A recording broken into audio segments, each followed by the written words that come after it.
very welcome to Thomas Street, and this is where the Liberties began. This was the site of St Thomas Abbey, but where does it get its name? Why is it called St Thomas Abbey? Well, this goes back to Henry II, because supporters of King Henry II, they murdered the Archbishop of Canterbury, Thomas à Becket, so as an act of retribution or to allay his guilt.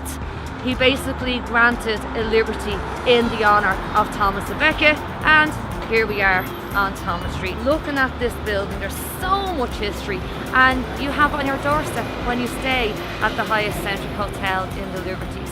And it's not just going back to the birth of the Liberties here, you have revolutionary history here. You can literally chart the whole history of Ireland by staying in the Liberties. One example I'll give you, very famous revolutionary Robert Emmet. I'm sure you're going to hear about him while you're on your travels, but Robert Emmet was a United Irishman.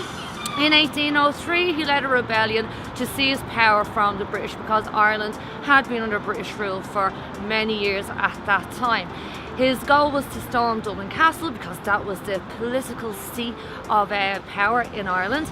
That rebellion did fail, but the rebellion took place right here on Thomas Street, right in front of this church. He was hung, half hung, for about 30 minutes. Pretty gruesome, because that's not all that happened to him.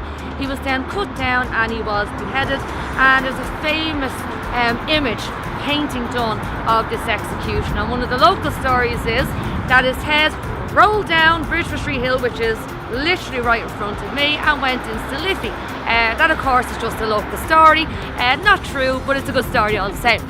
As you're going to find when you stay in the Liberties, you have history on your doorstep. The Hyatt Centric is part of this community, and the experience that we hope you will have, you're going to be a part of this community no matter how long you're here.